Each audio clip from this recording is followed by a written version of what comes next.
Channel Chanakya study circle.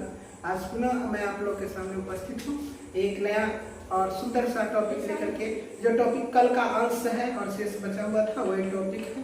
तो आज आप पुनः इस टॉपिक को अच्छी तरह से देखेंगे और पढ़ेंगे।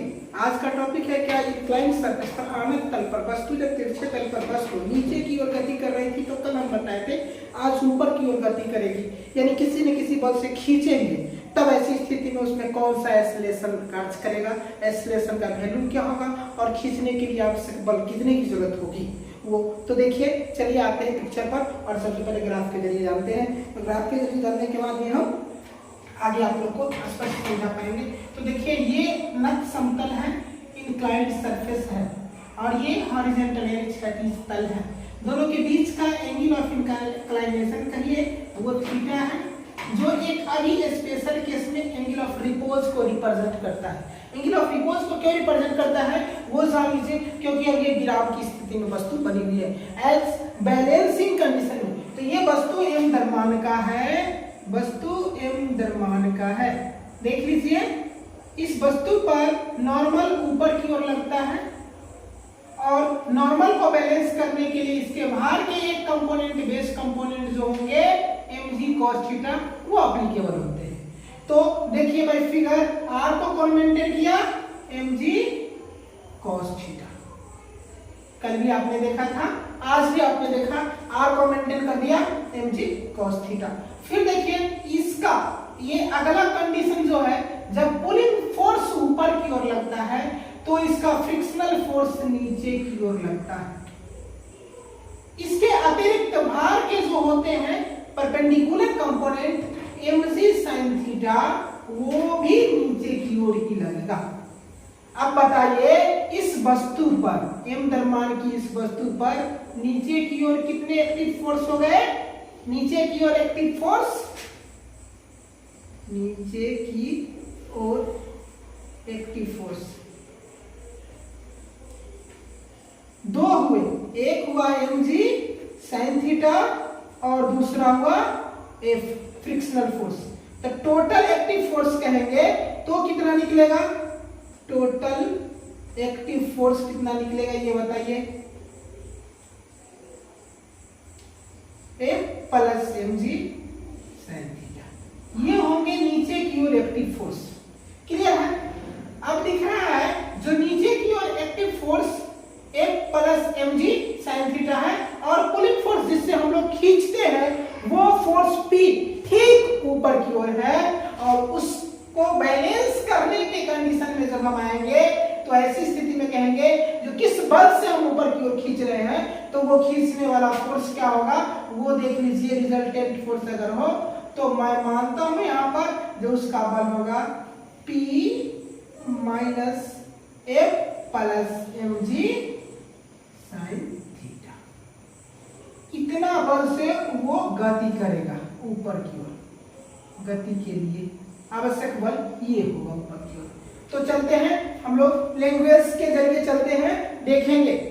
ये था बैलेंसिंग कंडीशन, जो बैलेंस कैसे करता है और एक्टिव फोर्स कौन कौन है। तो देखिए भाई फिगर आज का टॉपिक में भाई फिगर हम लोग जान लेते हैं। रिजल्टेंट फोर्स जिसे नॉर्मल आप बोलते हैं वो नॉर्मल किसके जरिए बैलेंस्ड हो रहा है, mg cos थीटा। चलिए फ्रिक्शनल फोर्स क्या है आपके पास, F एंड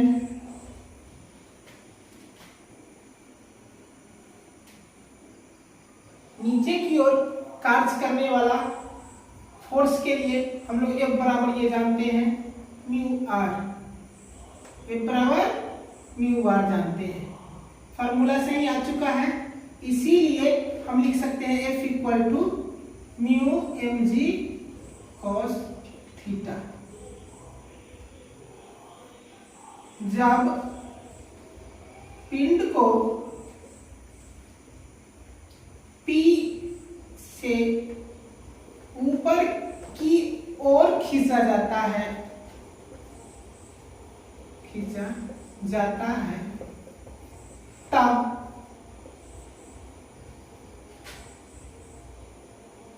गति प्रदान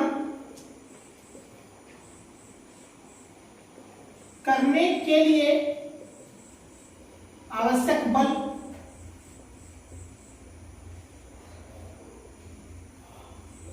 F डैश हो तब F डैश बराबर हम क्या लिखेंगे, P minus F plus mg sin theta.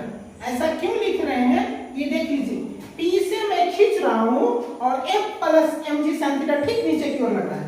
P से ऊपर की ओर खींच रहे हैं, F plus mg sin theta कहाँ लग रहा है, नीचे की ओर लग रहा है। अब अगर हम कहें तो एक दिशा में हो गया F plus mg sin theta, तो ये दोनों जुड़ जाएगा और जितना बल से खींच रहे हैं उस बल में से पहले यानी वो बल पुलिंग फोर्स जो है दो पार्ट में डिसॉल्व हो जाएंगे, F plus mg sin theta को बैलेंस करेगा और रेस्ट जो होगा जिससे वो आगे खींच आएगा, तो वो खींचा बल के लिए क्या हो जाएगा, F dash equal to P minus F plus mg sin theta. और आगे F डैश को आप लिख सकते हैं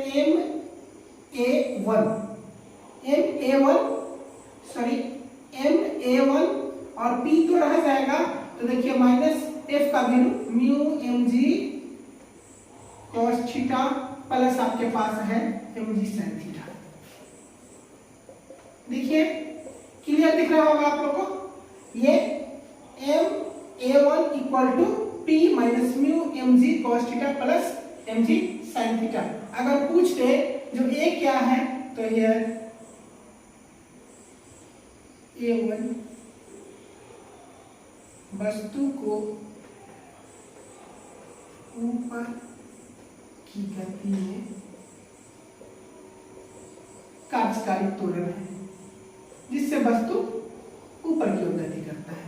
तो चलिए ये भी हम यहाँ लिख दिए हैं, A1 इक्वल टू वस्तु को ऊपर की ओर गति में कार्यकारी त्वरण। तो आप देखिए जो अगर m से इसे फ्री करेंगे तो A1 equal to P by m होगा, माइनस mg बाहर तो आ ही रहा है, m से इसको भी डिवाइड होगा और आपके ये अंडर में बच रहा है म्यू cos थीटा। देखो mg बाहर आ गया इसीलिए तो इसमें म्यू cos थीटा और इसमें क्या बच रहा है, केवल sin थीटा।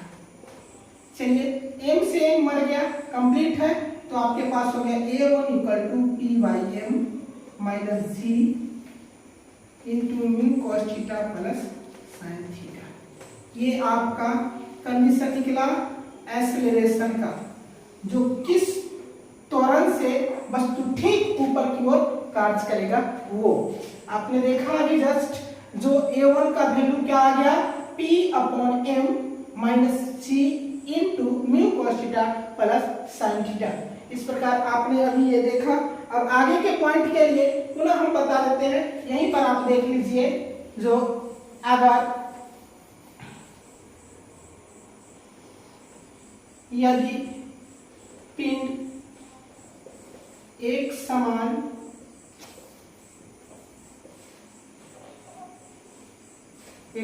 वेग से ऊपर की ओर गति करे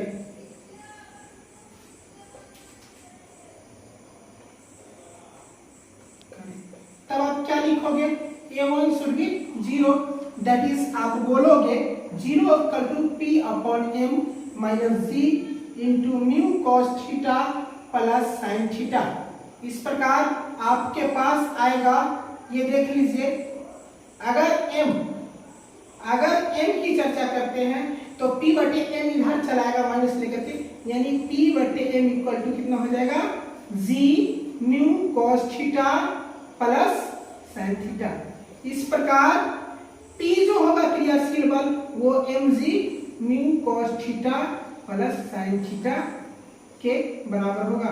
आप ये भी बोल सकते हो एक समान त्वरित गति के लिए वस्तु को कितने बल से खींचा जाएगा, तो P equal to mg mu cos theta plus sin theta.